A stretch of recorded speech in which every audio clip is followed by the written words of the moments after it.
Sobat Muda, kembali lagi bersama kita di Betri bersama saya Febo dan Kak Kasih. Yeay, apa kabar ya Kak? Baik, puji Tuhan. Puji Tuhan, puji Tuhan. Febo gimana? Apa kabarnya? Febo gimana? Baik, puji Tuhan, luar biasa. Mantap, mantap. Wah, sekarang ini kita mau bahas sesuatu yang fenomenal. Oke, juga iya, sih, iya. Kak. Bisa jadi. Iya. Soalnya kan sekarang kan kalau misalnya diketahui banyak hal informasi baru, terus kayak ya banyak hal yang baru lah yang terjadi saat ini, apalagi di kalangan muda. Nah, tapi kadang-kadang itu ada orang yang tidak mau tahu, ada orang yang gaptek, dan ada orang yang tidak mau ketinggalan informasi tersebut. Nah, kalau misalnya yang tidak mau ketinggalan itu disebut dengan FOMO, atau ya fears of missing out. Iya. Nah, itu kadang membuat seperti kayak ya apa ya Kak, dibilang aku pingin tahu semuanya informasi itu kayak gitu. Tapi kadang itu yang membuat hal yang jadi negatif loh. Iya, bisa Iya jadi. kan? Iya, Apalagi betul. kalau kita bergaul itu kayak dibilang sebenarnya kita nggak tahu, tapi orang itu ternyata yang melebih-lebihkan dia menjadi tahu gitu. Itu gimana menurut Kakak? Ya, kalau sekarang ya dengan semakin canggihnya teknologi, apalagi internet gitu ya. Kalau menurut data survei, Indonesia itu termasuk pengguna internet terbesar gitu. Yang terakhir Kak kasih baca tuh nomor 4 gitu ya, nomor 4 di dunia, dan kalau di Asia Tenggara itu nomor 8 gitu kan. Nah, ternyata pasti ada sisi positifnya, ada sisi negatifnya toh. Kalau misalnya kita berselancar di dunia internet gitu kan, ada hal-hal yang bisa kita ketahui dari berbagai negara, pengetahuan-pengetahuan yang lain yang mungkin jarang kita dengar, tapi lewat internet kita bisa mengunggah, kita bisa mengetahui segala sesuatu toh. Tapi salah satu dampak buruknya yaitu tadi kecanduan FOMO tadi itu ya. Fear of missing out ya. Jadi istilah ini memang sudah terkenal di kalangan anak muda gitu ya, di mana memaksa seseorang anak muda ini harus terus mencari berita, mencari informasi, mencari hal-hal yang lagi tren saat ini gitu ya.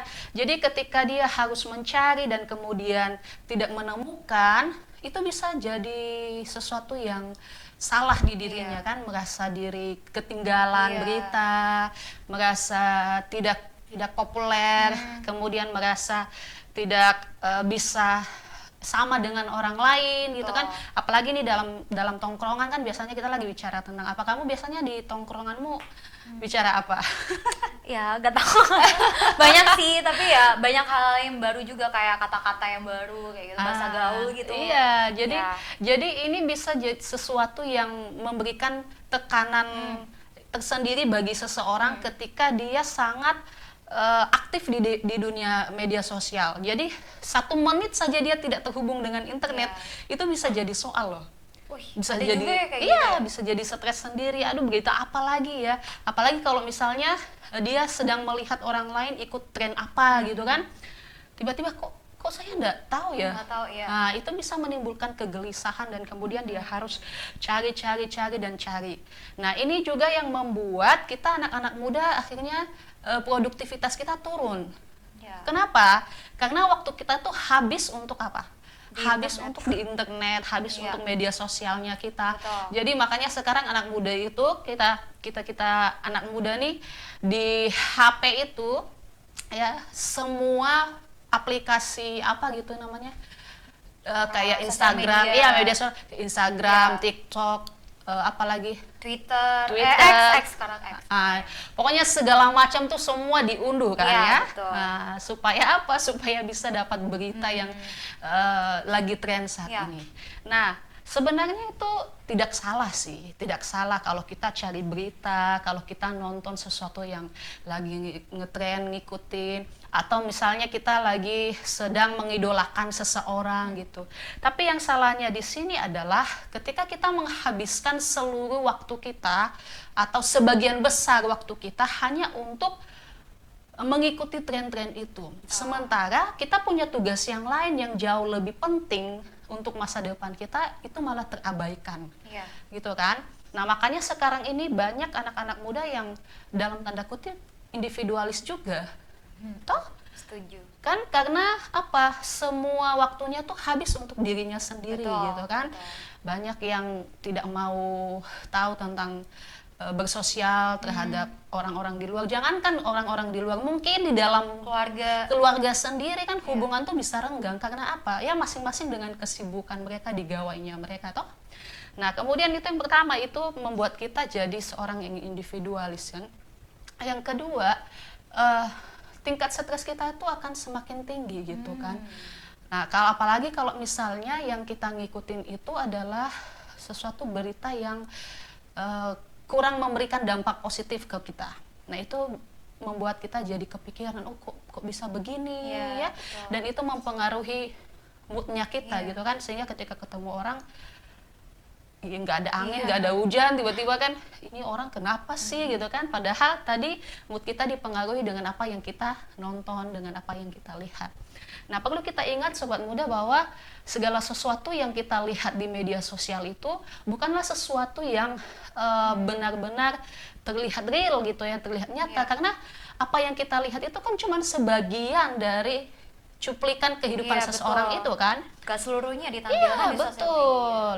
Jadi secara nyata kehidupannya, keseluruhan kesehariannya ya belum tentu sesuai dengan apa yang ditampilkan di media sosial gitu. Jadi makanya kan ada pernah waktu kasus apa gitu ya di kalangan artis gitu ya, kasus perceraian lah yang dimana mereka ini salah satu public figure yang diidolakan banyak anak-anak muda. Nah, terus kemudian kasih sempat baca komen ya, lucu juga komennya gini, Bang. Loh, kok kalau kita lihat di foto-foto sih, di foto, di mesra, di video mereka pokoknya adem ayem aja, tidak ramah. Ya nggak mungkin dong dia tampilan yang buruk-buruk kan. Iya, betul. Iya, benar. Kan lucu. Jadi kalau misalnya kita tidak memfilter semua berita-berita itu juga bisa mempengaruhi kita gitu kan dengan berita-berita itu. Jadi teman-teman, kita sebagai anak-anak Tuhan boleh ya, tidak ada yang larang, boleh kita mencari berita gitu ya, apapun yang sedang tren saat ini, karena kalau kita ketinggalan juga ya rasa bagaimana ya, pasti kita nggak akan rasa senang juga, apalagi dengan kecanggihan yang semakin ada saat ini. Tapi firman Tuhan jelas mau katakan ke kita di dalam di dalam Efesus pasal 5 ayat 15 sampai 16 dikatakan di situ, perhatikanlah dengan seksama bagaimana kamu hidup.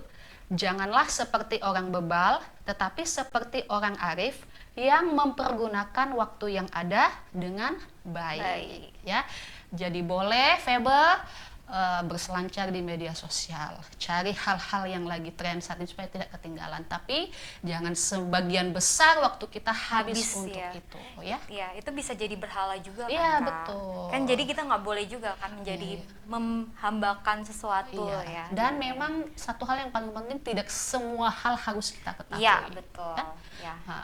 Tapi nggak apa-apa, kalau mau ketinggalan juga nggak apa-apa. Nanti kan ada informasi baru dari siapapun juga kita pasti akan dapatkan, ya kan Kak. Ya, jadi jangan sampai gelisah ya. Enggak, aku tidak. Teman-teman jangan sampai gelisah ya. Oke, terima kasih Kak Kasih dan terima kasih untuk semuanya yang telah menonton. Sampai jumpa di next episode. Dadah.